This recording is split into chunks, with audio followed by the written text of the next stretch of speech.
Darrell, I have the pleasure of introducing. So she's going to be talking about from groaning to growing, the road to authentic self-care. And in this session, you'll look at the fundamental concepts, types of strategies for self-care, and Michelle will guide you through some basic principles to help you learn what the practice can look like in your life. Using anecdotes and research, Michelle will share with you her experience regarding the connections between knowing yourself, setting those boundaries, and the practice of self-care.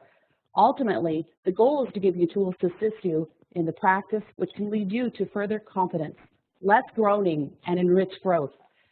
Michelle is a member of the MFS US team, operating as the Military Family Service Coordinator for Canadian Space Detachment, NORAD, out of Vandenberg, California.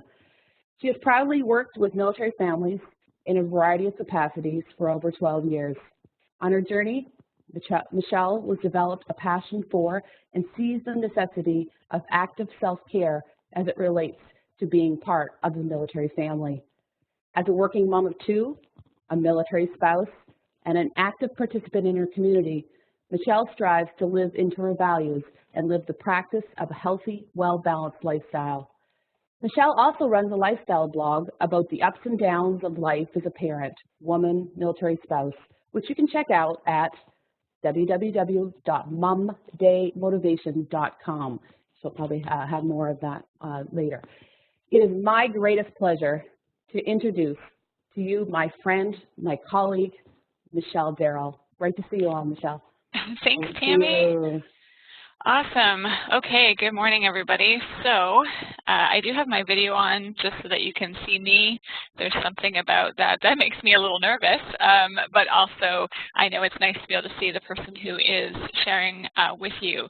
So if at any time I am looking all over the place, if I'm being honest and vulnerable and authentic with you, it's because I'm checking notes. I'm just making sure my time is good. So be patient with me on that, and hopefully I won't make any funny faces at everybody this morning.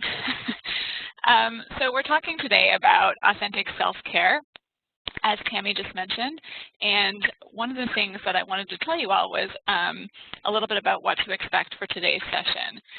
Thing you can expect with me is I like to talk. So I like to share from a place of vulnerability, but also from a place of preparedness. So I'm going to go back and forth between my notes and just giving you a bit of a spiel.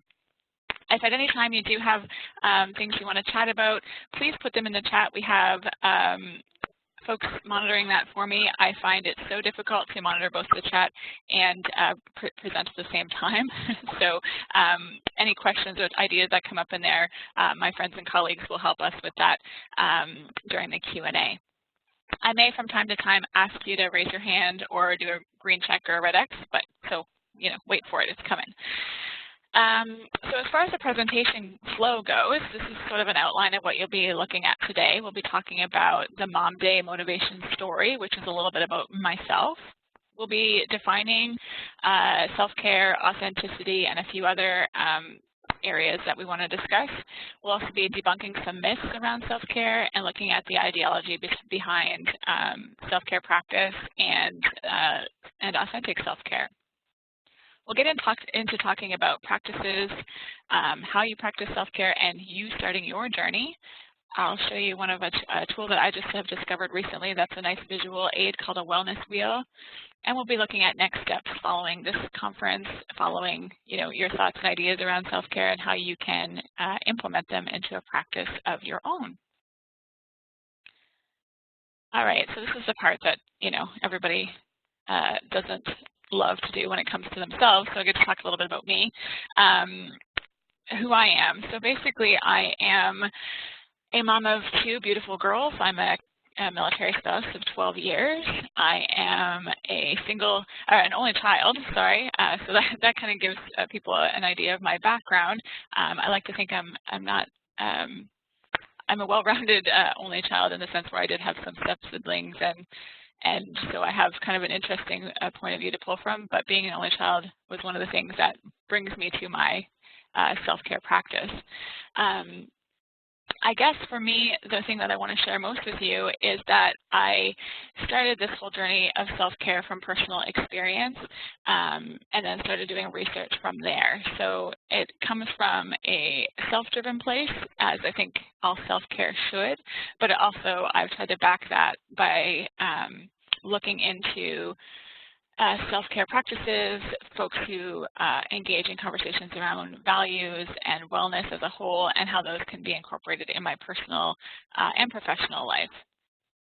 The other thing that I wanted to share with you all that sort of is just a way for me to include you in a little bit more about who I am is that I also struggle with anxiety. So self-care for me has been important in mitigating my anxiety and my anxious moments, but also to help me realize that being authentic means owning my good, my bad, my ugly, all of those things.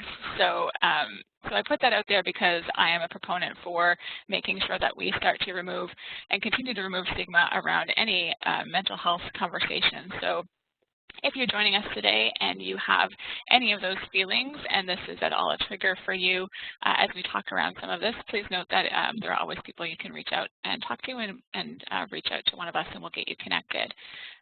But today is really about just starting that conversation to better growth and self-care for each and every one of us.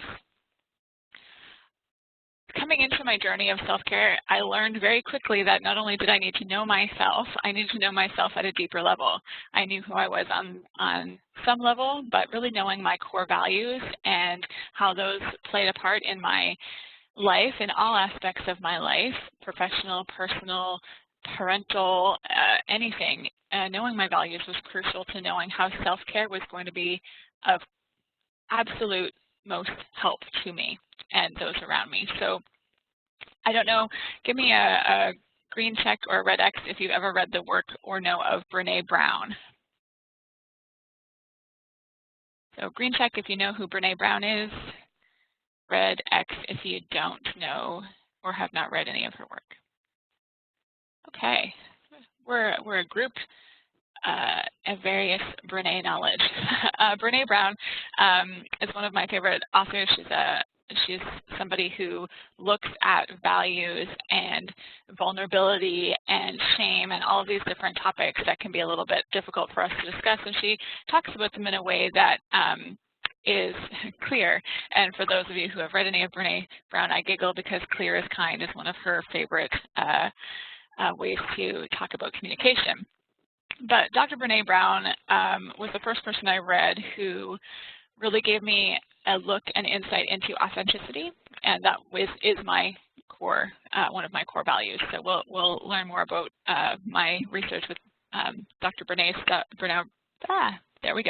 Dr. Brené Brown's works, but also how authenticity has impacted my journey to self-care and can impact yours. Some of my other values include family, vulnerability, and gratitude, which leads me to why I love self-care. Self-care has brought me to the place of learning about those values and how I can take care of myself to better live into those values.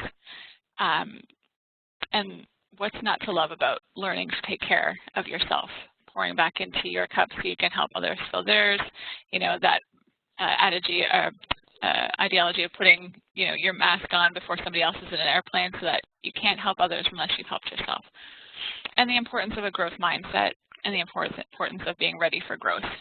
Growth is exciting. Growth can be also intimidating or scary for people. So it's really important to look at how you want to grow, really push forward in the growth, even in those uncomfortable moments, and really to lead every day with growth as an option as you look at taking care of yourself and others. Okay, so that's the bit about me. We're all through that now. MomDayMotivation.com is one of those ways that I take care of myself. It's my personal blog. It's about lifestyle oriented topics, everything. It started about being a mom. When I moved to California, out can with my spouse and my family, I felt very much on an island and isolated, even though I'm not the only person from Canadian Armed Forces families here in California. It still felt a little bit isolating to me, so I started this blog as a way for me to push myself to live into one of my values, which is creativity, and to really just start to put out there into the world messaging that was positive but also could help break down barriers, because once we know that we're not alone, it's sometimes easier to conquer the things that we want to take on. So if you have time and you're interested, you can certainly check out my blog at that web address, and all this information will be at the end of the session as well. Okay, here we go, folks. So this Audre Lorde quote is basically, for me, the actual foundation of my self-care practice and what I think self-care should be for everybody.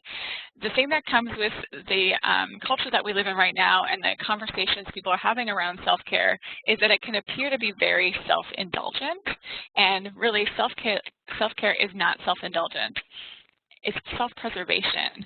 And if you really take a minute to really ruminate on that and think about what that means to you, I think what you'll find is that often as women, as humans, as working people, as just individuals, we can find moments of guilt or shame in taking time for self-care. But when we do that, we forget that taking care of ourselves is really just self-preservation. It's about making sure that we have enough to give in those other areas where we're trying to give our everything. So this quote, the first time I ever saw it was when I was a deployment services coordinator in Greenwood, Nova Scotia at the MFRC. And really, it was like, who's seen the Oprah light bulb aha moments, right? Like, this was a huge aha moment for me, because not only was I the deployment services coordinator at the time, my spouse was also on a one-year unaccompanied posting to Alaska. So I was really good at giving to others, really good at feeling guilty for taking time away from my job or my family, my two very small children at the time, to take care of myself. And when I read this, as I was about to lead a deployment support group, it was like a flood of emotions for me. So this is the basis of my thoughts around self-care. This is the basis of this presentation today. And this is something that I think as we learn to shift that mindset and grow our mindset when we're thinking about self-care, it really comes down to taking good care of oneself and preserving all that we have to offer. What I really want you to think about as well is this is not only about my personal experience, but the research talks about it as well. So there's a great Washington Post article that I keep kind of in my favorites that speaks about there's even a shift in parental culture, but a shift in our culture in general when it comes to expectation, social media, work-related expectations, those internal expectations that come from a place of where we've come from, and all of these expectations are now compounded on top of each other.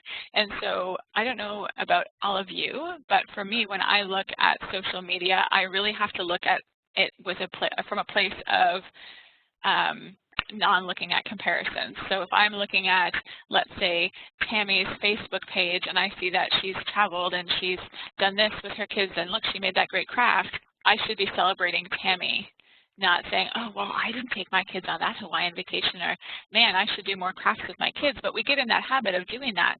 And so culture has shifted. And when you look at parental culture as well, we've come to a place where this article alludes to a quote from the movie Bad Moms. I don't know if all of you have seen that movie, but it's a good one. Funny. But there's a quote in that, and they're talking about, I think it's a Christmas one of those movies, and they're talking about the holidays. And one of the quotes from one of the characters says, "Moms don't enjoy, we give joy." And I think if you take the moms out of that and the holidays out of that, we've gotten to a place in our culture where we forget to enjoy, and we think we're only supposed to give joy. And I think you can compound that with the idea of self-care. We're forgetting to take care of ourselves. We're just giving care.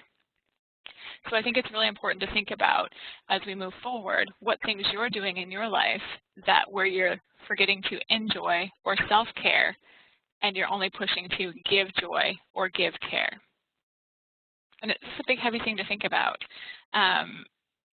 It's just it's just one of those lines where it's difficult to remove ourselves from that comparative culture that we're in. And one of my favorite Brene, you'll hear a lot about my Brene Brown quotes today, friends, but one of the greatest quotes that speaks volumes to me is, "Comparison is the thief of joy." So keep that in the back of your heads as you're scrolling social media later today looking for my blog.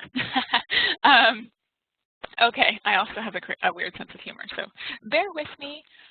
Moving on, I think it's important to define some of the things we're talking about today in case these topics are new to you, or you need a refresher, or it's just nice to see what I am looking at in terms of definitions for self-care. So self-care, in essence, according to Psychology Today, is the mindful task of taking time to pay attention to you, not in a narcissistic way, but in a way that ensures that you are being cared for by you. Self-care means knowing who you are and your limits.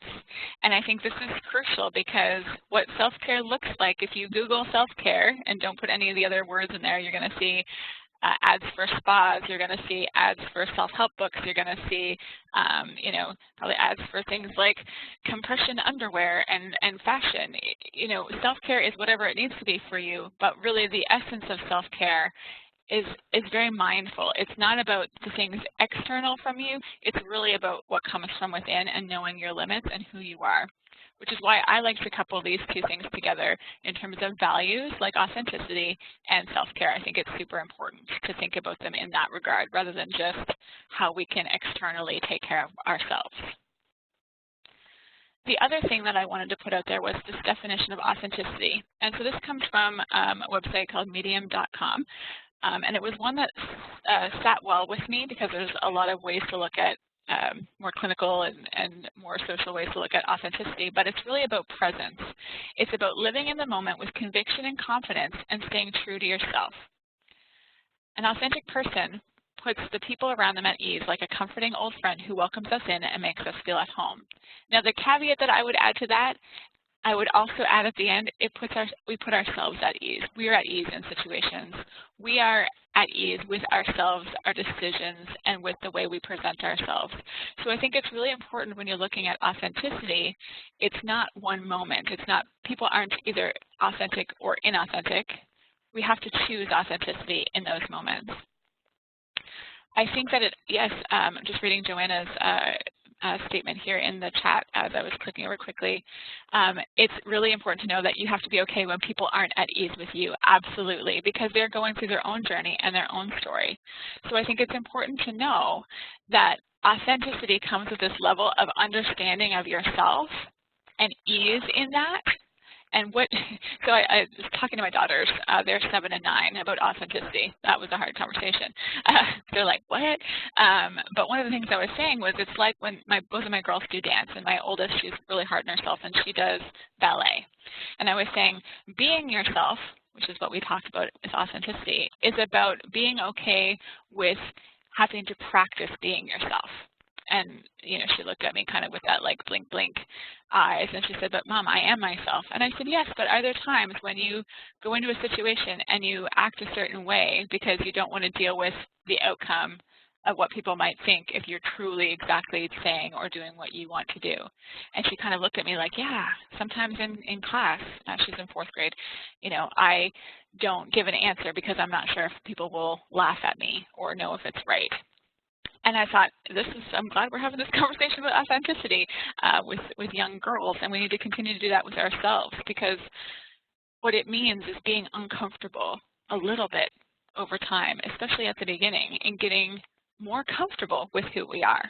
So that's what I'm talking about when I talk about authenticity. And then the last definition that I have there is just more of a random sentence that I put down, because wholehearted living is going to be something different for everybody, but there's this thing about, for me, about wholehearted living, which means that we're cultivating authenticity and we're using the power of self-love and self-care. So I'm going to talk a lot about those 3 concepts today, and really hope that as we go through this journey together today, that you think about these definitions and how they can apply to you, or the little tweaks you might put in them for yourselves.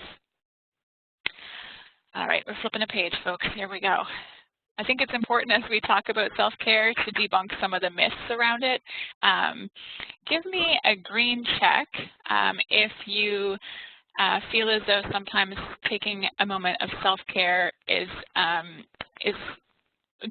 guilt-inducing or hard to do for you. So green check if self-care can be a challenge for you to take time for, or if it makes you feel guilty. Yeah, definitely. I'm seeing a lot of green checks, hands up, that kind of stuff. So here's what we're going to do. As you're listening here, I want you to think about the last time you took some time for yourself, and if it's so far gone that you can't really remember, think about what you're doing, today that you're going to plan to take care of yourself. And I want you to think about debunking these myths as you plan that. I want you to think about, removing some of that prejudice that we've put on self-care in our historical moments. And we're going to start with the myth that self-care is all or nothing. Self-care is what it needs to be in a moment for you. I think that it's not about I practice self-care or I don't. I think it's about when can I take time, that mindful time to take care of myself. So if you can't spend a whole day or a whole week on a vacation, or you can't spend a whole day knitting, or you can't, spend an hour reading, what can you do? It's not an all or nothing practice. So think about that as you're thinking about your journey. The next myth is that self-care requires resources that you don't have. No, my friends, it does not. Self-care isn't about money or the external. Self-care is about those mindful moments, right? So think about the things that we can do that are possible for ourselves. Sorry, my headphones just beeped really loudly. Hopefully you can all still hear me. Self-care is optional is a myth. It is not optional. Like that quote says at the beginning, taking care of yourself and self-care is not self-indulgent, it's self-preservation. It's super important because otherwise you can't be your best version of yourself. The next one is that self-care is anything that soothes you. Nope. Self-care can be very uncomfortable. And I'm going to read something to you in a minute about that. But self-care isn't just about that soothing release. It's about tackling the big things as well.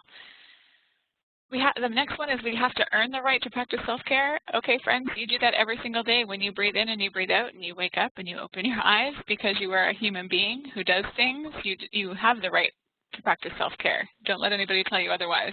You have to work 75 hours a week to earn self-care. You have to be the parent of 17 kids.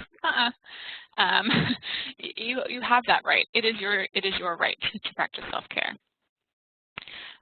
The next one is that practicing self-care means making a choice between yourself and others. Absolutely not.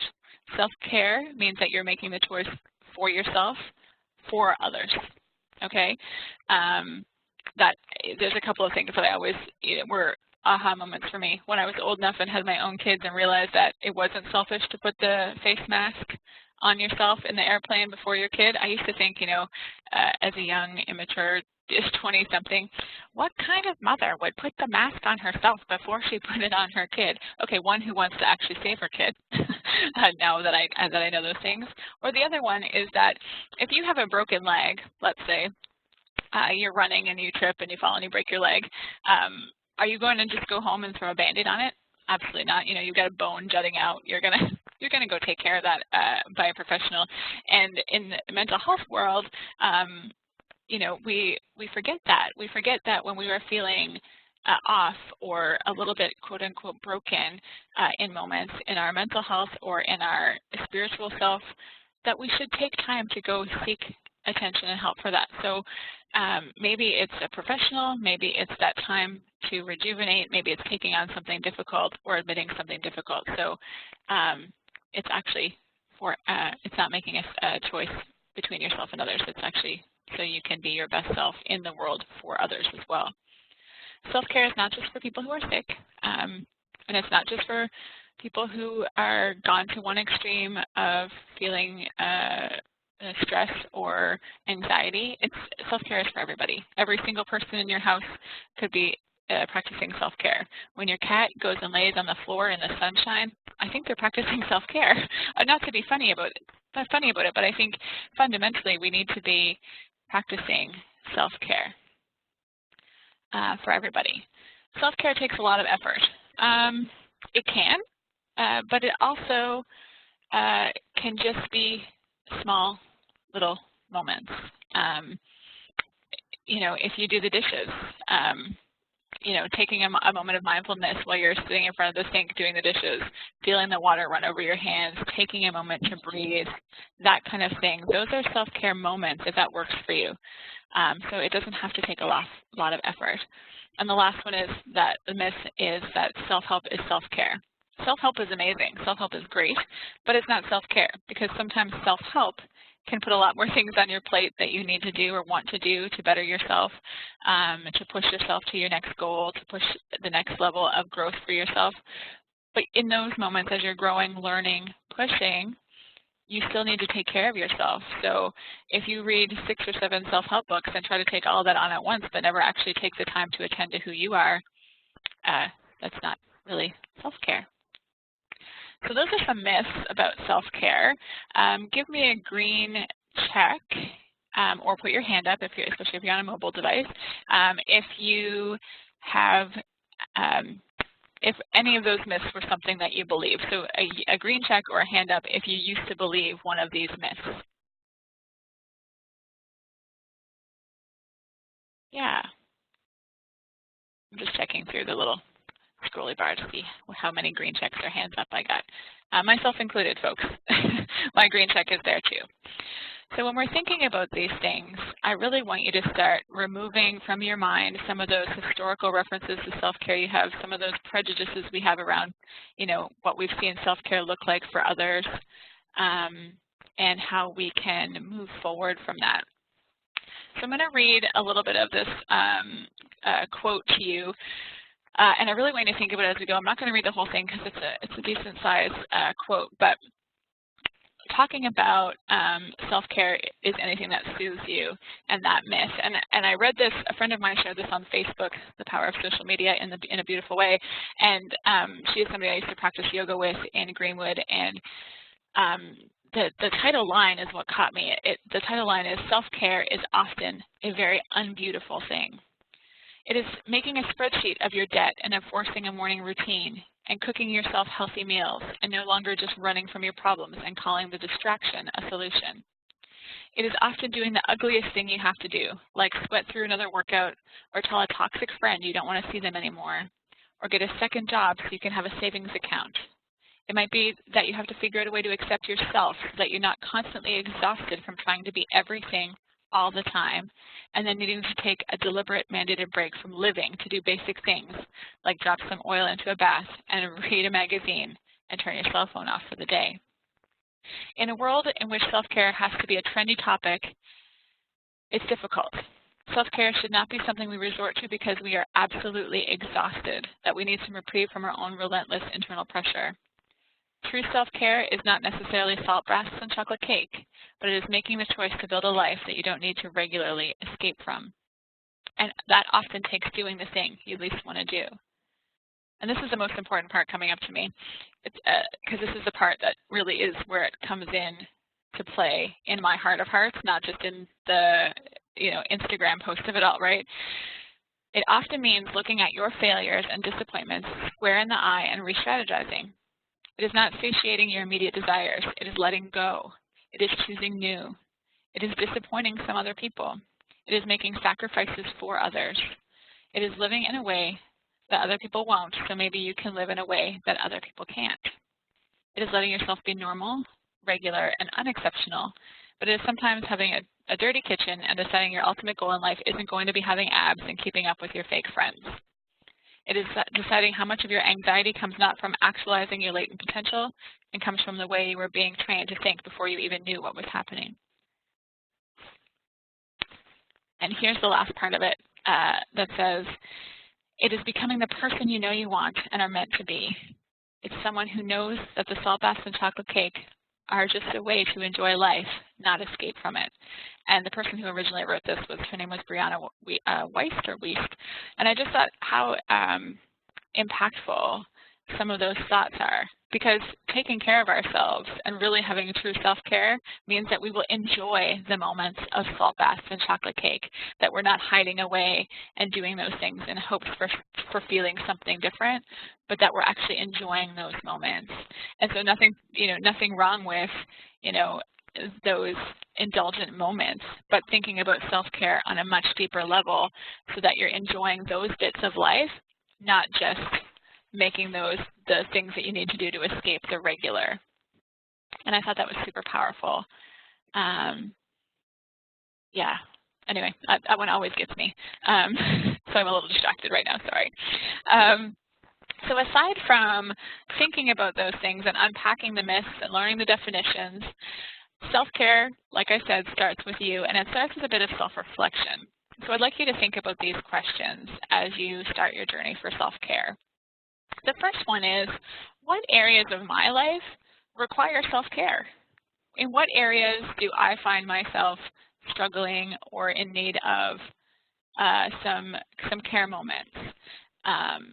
And really being honest with yourself about those. So if you do have a pen and paper with you, and you're thinking as I'm talking right now, think about these questions, maybe jot them down or write down your answers as we go, but what areas of my life really require self-care? And the next part to that, the part B to that is, how will this self-care be helpful? How will it actually play a role in making me feel more fulfilled or making me feel like I'm establishing a self-care practice? The next step to that is, what does it look like? What will that self-care look like? And the last piece of that question is it authentic to me? Is it in my values? So I think these 4 questions are super important to really get your mind around what self-care and your journey are going to look like.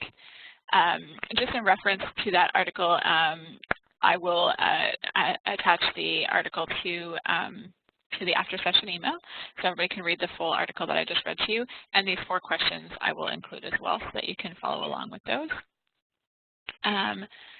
What I want you to think about during these questions also is a little bit about why these areas in your life are uncomfortable, or why they need some more attention to them. Because there might be external factors that you can or cannot control, and I think it's important to note we can't control everything. I'm going to put my green check up right now and tell you all that I can be a little bit of a control freak. My hand is up, my virtual hand is up. Nobody else needs to raise their hand if they don't want to, but I just want to tell you that being present and learning about self-care lends us to learn about what things we can care for because we have control over them, and other things that we need to shift our mindset or grow or move away from because we can't control. So one of the quotes in that thing was about a toxic friendship. So I can't control what other people do, but I can certainly control my reaction and how I approach the next thing, the next step. So those 4 questions that I just alluded to are things to think about as you start your self-care practice.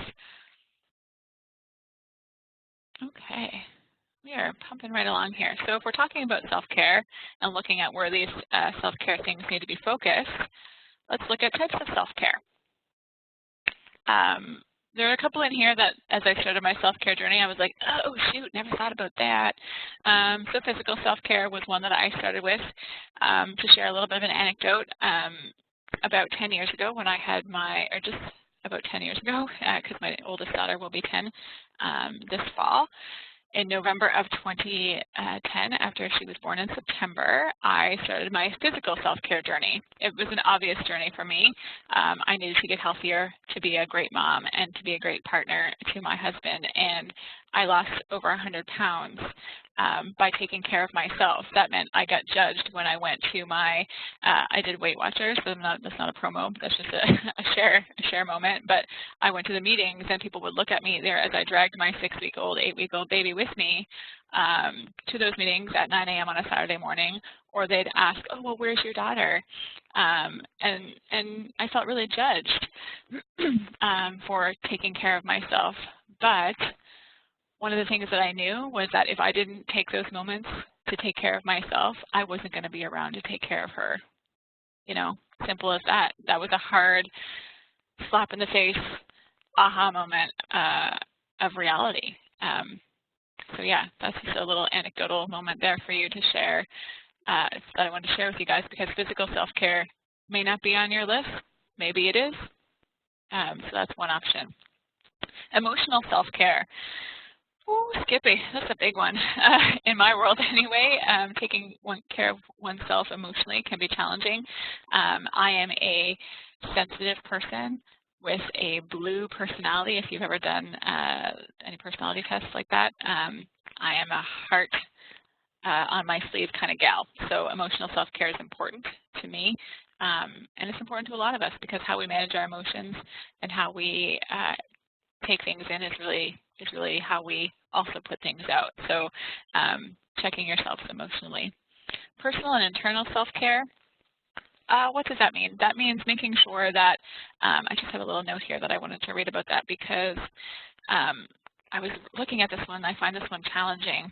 I'm sorry, I'm looking down from the screen. It's about knowing yourself, right? This personal self-care moment and internal self-care. It's about knowing the fundamentals of who you are, and we're going to talk about values quickly shortly. And that's one of the things that I did with some values research on myself. So that can be a place to start. It might be about your hobbies and things too. Social self-care, knowing your boundaries, knowing what you need and don't need from your social environment.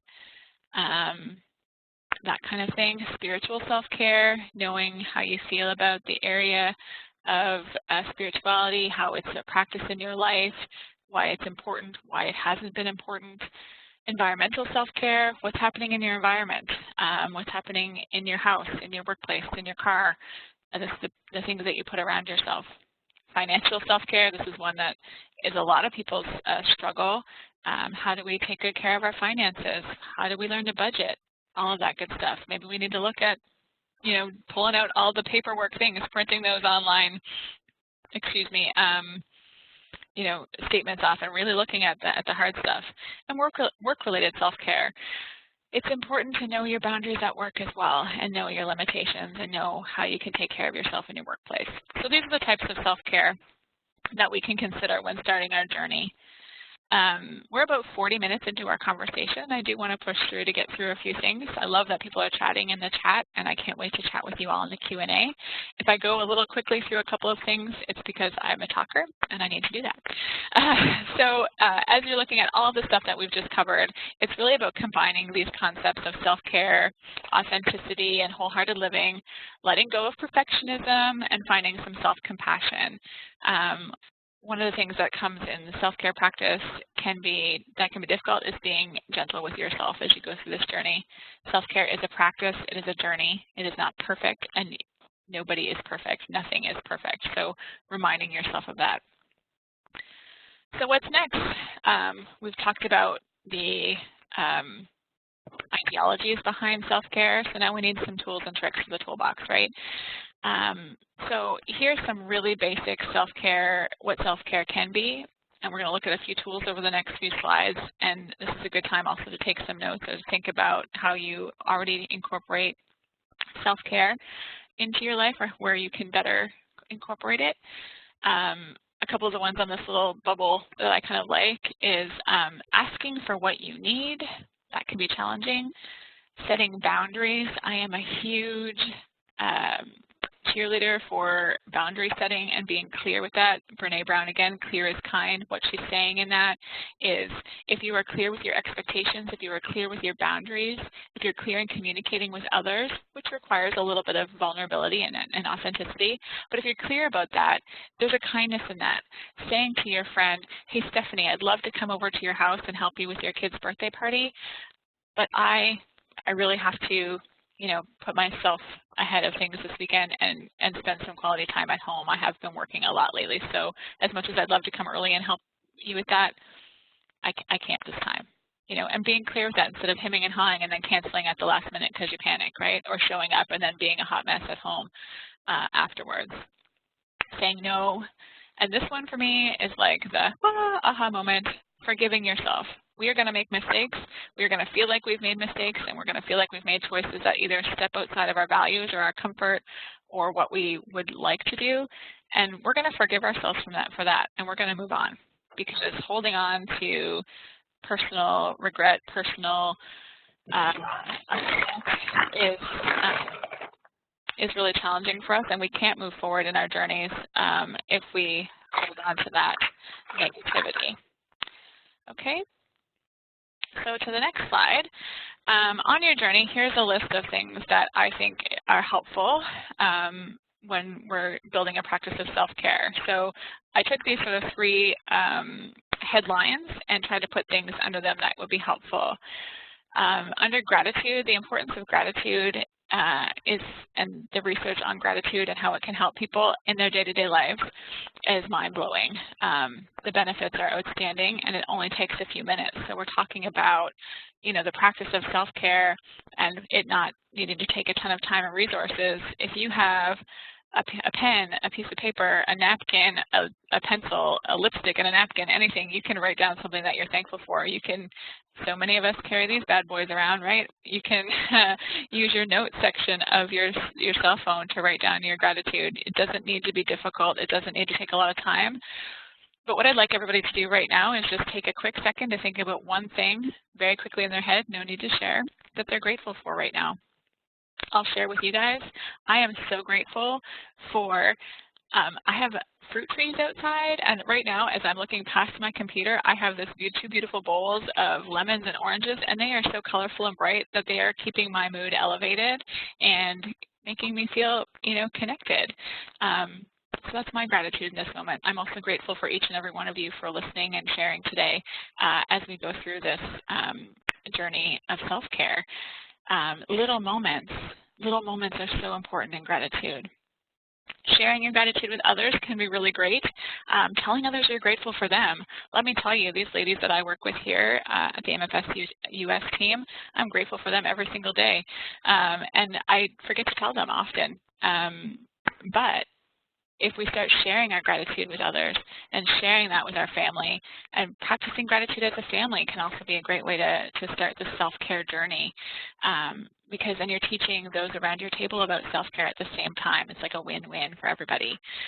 So at our table or in our car on the way from school, we will do what is one thing we're grateful for today, and what was something that was challenging today, and what was something that was a highlight of your day. So that's just something my girls know to expect as we drive from point A to point B, our 10 minutes from school to home.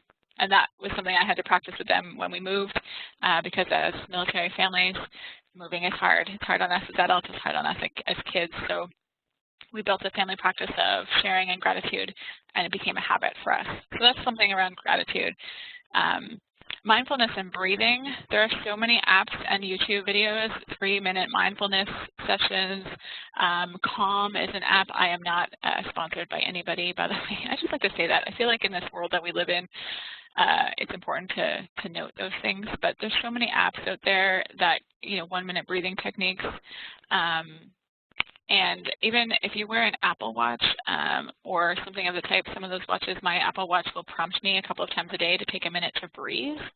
What a powerful moment that is in the middle of a stressful workday where I'm like, typing away, trying to get the next thing done, or as my kids are spiraling around me, stressed out about homework or, whatever. Okay, I'm going to go take a minute to breathe.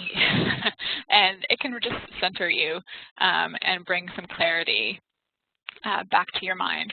And I will include in the after session email as well. I don't really think we have time to do it right now, which is a script for mindful breathing. And so while you might not want to read it aloud to yourself, taking a mindful moment for breathing is really important. So I'll read just the little beginnings of it for you. So if you're holding anything in your hands right now, I'll just ask you to put it down if you can, unless it's your phone while you're listening to this and it's going to break. Don't do that.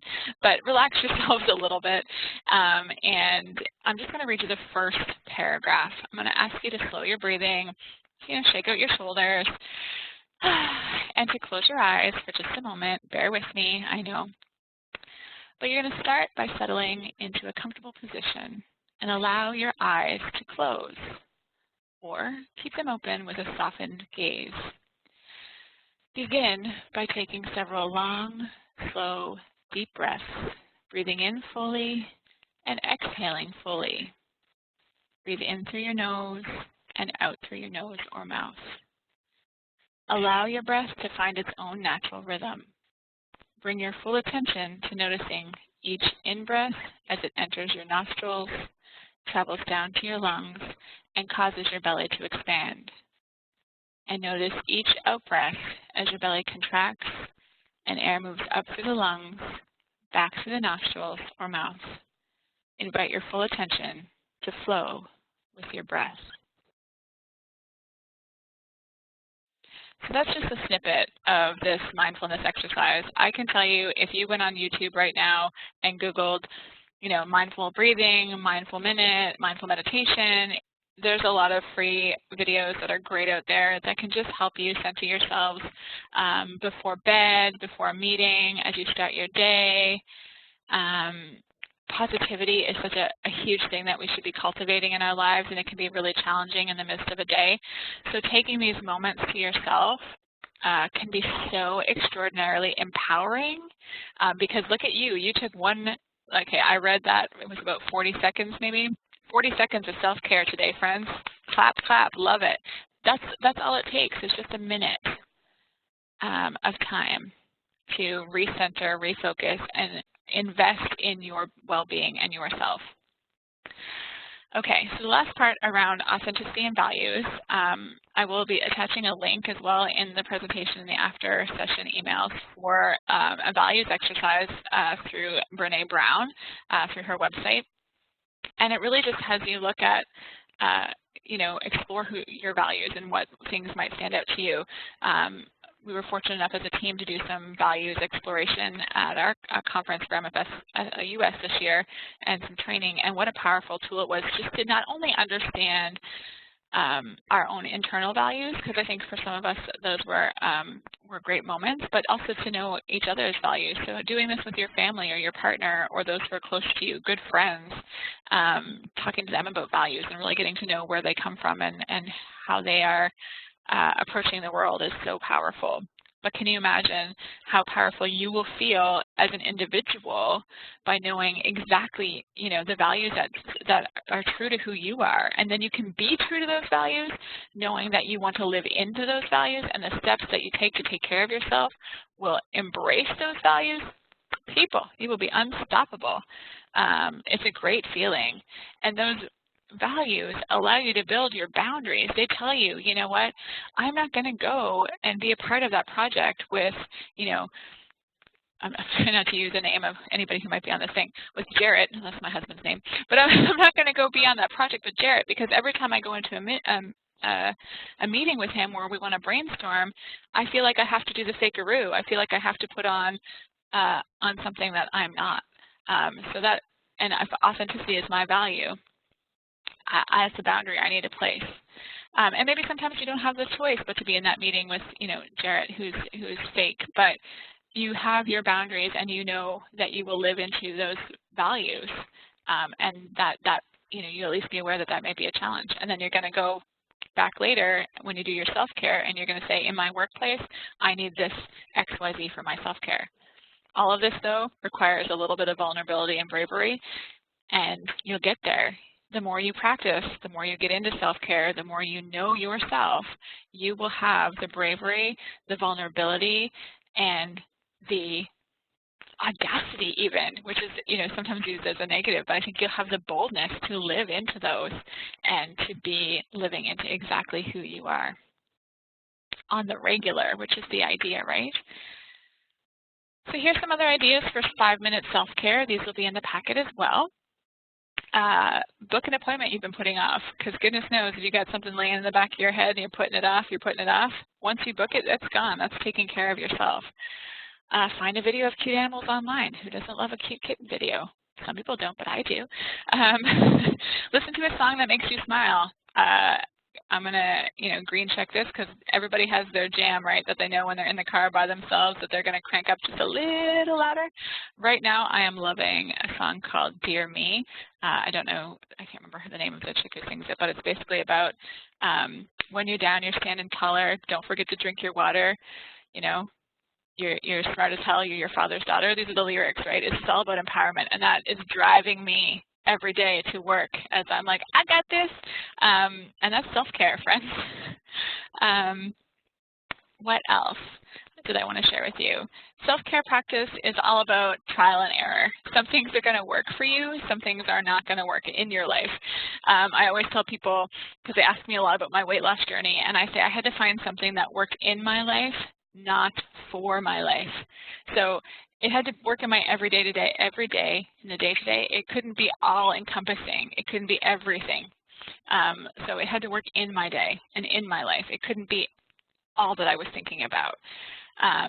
And this is another Brene Brown quote, friends, because but authenticity is a daily practice of letting go of who we think we're supposed to be and embracing who we are. Maybe that means it's getting outside more and embracing that you love to hike, even though people are like, why are you just walking for no reason? It's just about living into those moments. One of the things I want to share with you are some of the ways I found to incorporate self-care into my life as a CAF spouse, but also to the families that I work with and my friends and people that I work with as a service provider. And it's pretty simple. Once I realized that self-care wasn't self-indulgent, it was really easy to take small moments. As a deployment services coordinator, I would encourage people to put a box, get a box, a shoe box, a pretty box from Michael's, whatever you wanted to do, and put a few things in it. Empowerment cards, make them yourself, write them out on cue cards, whatever it looked like. Put in there, your favorite treat, because maybe that day it is a little bit about just sitting in some peaceful quiet, having a Kit Kat bar, I don't know. Maybe it's reminders to yourself of things you've accomplished. Maybe it's another place that you're going to write your gratitude. Just something, a box to remind you that, you know what, I'm going to practice self-care. I can't think about how it's going to look today. I'm going to pull out this box and start somewhere, because it's really about starting somewhere. It doesn't have to be all or nothing. It doesn't have to be expensive or overwhelming. You just have to start somewhere. And that, for me, is really how I started to incorporate self-care. Small little moments, even if I didn't know how it was going to feel later or what it was going to look like. That was all part of the trial and error process for me. And I saw a lot of folks really benefiting from that in our deployment group and really benefiting from realizing that self-care was about getting outside for 5 minutes with their cup of coffee in the morning before anybody else got up. It was sitting in quiet, closing their eyes. It was, getting on that treadmill, pumping up some 90s R&B, hip-hop, and running as fast as they could. And maybe some days it was a combination of each and every one of those things. I love that you all are sharing some of your stuff in the chat. That makes me super happy. Can't wait to talk with you all in a few minutes. Okay, then I should push through, right? One of the things that I was going to share with you all is a wheel of wellness. You're going to get a document that's linked in the after session, and it's going to look something like this. It's basically a visual way to track some wellness moments, including self-care. I'm going to go through this a little bit quicker than I hope to, but what it'll look like is this middle part of the screen that says my wheel of wellness goals #1. You can adjust the date, and you can adjust each of the 4 things in each of those columns or sections. So mine for the week of February 2nd to the 8th are going to be to reach out to a friend or a family member just to see how they're doing. I'm going to take 15 minutes a day to sit with my kids one-on-one each, uninterrupted, no technology. That's part of my parental self-care, making sure I'm engaged and approachable and supportive parent in a one-on-one environment as well as a family. Also reaching out to friends and families, that's when I'm going to start. Not only ask them how they're doing, but also to let them know that I'm grateful for them. And that's part of my gratitude practice. Adjacent to that, I'm going to practice gratitude every day. I'm going to write down 5 things each day. I don't care, like I said, if it's on a napkin, on a piece of paper, on your cell phone. I'm just going to take the time to do that. And I'm going to take the time to compliment a coworker on their work or something that they've done. Because I think we forget about practicing self-care in our work environments because we want to get in, get the job done, and get out and go home. So those are my things. So when you get this wheel, you'll see underneath this grayed out areas, there are colorful markers. So in the document that you'll get, or the PDF link, you'll be able to click on each individual section and then click the delete button and it'll brighten up. So then when you finished your wheel, it will be colorful and pretty. And that's just one way to track the progress of your journey, because there's something about, if you're a visual learner or a visual person, there's something about being able to see that you've accomplished something that you're setting yourself up to do that's really satisfying, really empowering, and makes us really want to keep going and move forward. It's like when you give a little kid a gold star, right? You're giving yourself a gold star every day. So that will be included in your packet as well. So finally, as we wrap up, let's talk about what self-care leads to. This is things that I have experienced personally, but this also comes from the research that I've done. Essentially, slowing down and taking time for yourself makes you more productive. It doesn't take away from productivity to take time for yourself. How many of you, and you don't feel free not to answer with the tools, but think about it. How many times have you been at work or somewhere where you're supposed to be really on and you find yourself just staring at the same one line of the page for a really long time going, I don't know that I have the capacity to do this today.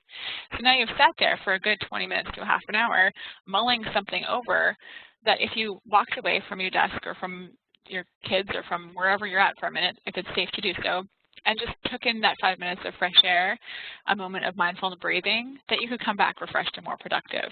So it leads to productivity. Self-care will help to boost your immune system. That is science. That is real stuff. I don't have the link on this one. Apparently, I forgot to note this one, but I read this in a number of critical research articles about self-care and your health and well-being, and it actually improves, boosts your immune system. Self-care improves your self-compassion. Self-compassion is so important. It is important that you're able to not only take care of yourself, but to be kind to yourself. Clear is kind, not only to the rest of the world, but to yourself as well. Clarity and kindness are so important. You'll find out who you really are. We all know deep down that there are things we want to explore about ourselves, and maybe we're not there yet, but this is going to give you a chance to do that. And then you're going to not only be able to know who you are and what you want to give to the world, but you're going to give it. You're going to be it. You will have more to give to others, not less. So taking an hour to go to the gym, or taking a meditation retreat for 10 days, or taking 5 minutes to step outside with your coffee is not taking time away from others. It's giving so much beneficial time back to yourself and others. It will also lead to increased positive thinking, and who does not need that in their life? I mean, positivity is a beautiful, beautiful thing, and we need to cultivate that, and we need to push it out to the world around us. And then you're also less susceptible to stress, depression, anxiety, and other emotional health issues. Just to wrap up here on this note, on a little anecdotal piece, when my spouse was in Alaska for a year and I was in Greenwood with my 2 small children and my deployment services job at the MFRC, which I loved more than anything, but it was sometimes a 45 to 50-hour work week, depending on how many events and deployment-related briefings and things there were. I was feeling very pulled in a lot of ways. I was feeling very anxious. I had a lot of moments where on my downtime, I was not able to function in the way that I wanted to. And that's really what prompted me to look into my self-care practice more after speaking with a friend of mine who's actually one of our speakers today as well, Michelle McIsaac. She was one of the social workers working on our team, and she said, you know, you really can't push yourself any further without breaking, and if you break, how are you going to help anybody? And I just thought, okay, you know what, right, boundaries, parameters. And I had done some self-care, you know, dabbling before that, but that was really the light bulb for me. I was giving of myself to everybody, which was important to me. It was important to the work that I was doing. It was important to the community and my family. But at some point, I wasn't doing it as well as I wanted to, and that was frustrating. So when I realized that the reason I'm not doing it as well as I want to do it is because I am not practicing what I am preaching, I was able to, you know, sort of have that hard moment of conversation with myself to say, you cannot be everything to everyone, but you especially can't give of yourself if you're not giving to yourself. And that was massive. And I think it really changed how I was able to parent. It changed me as a partner to my spouse, who was thousands of miles away. And it was just a really big turning point in my self-care journey. So those are the benefits of self-care. And I mean, the day-to-day benefits of self-care will look different in your life, but these are the big highlights, right? So lastly, all of the work that you're going to do on your self-care journey is going to be behind the scenes. We see social media, we see people posting, like I said, all those things, but that's their highlight reel. Social media, what you see of other stories. So even if you see that woman that you see in the parking lot of your office every day and she always looks like she's got her poop in a group, or you see that person you follow on Instagram or Facebook who's like always got it together, that's their highlight reel. What you're working on and what you're in the middle of is your behind the scenes. And that's where the work is. That's where the daily practice of self-care, authenticity, living into your values, that's where it's all going to start to cultivate. And it's not going to be obvious to everybody else, but that's where you're going to see the benefits and you're going to see the outcomes. So in our Q&A, what I'd like people to hopefully bring to the table is some brainstorm around some of the self-care practices we have now, some that we want to incorporate, and of course, any other questions you have for me. I'll do my best to answer those. And then here's my link to my information. So in case you ever want to talk more about self-care and the journey around that, or read my blog, or just hear, or just share with me some ideas or hear more about how I got started. So if you have any of that you'd like to share with me now, we'll start the Q&A, and hopefully you enjoyed what I had to say about self-care, and I can't wait to hear what you have to say, because I always learn best from hearing about other people's experiences and aha moments and their journey. So thank you all so very much.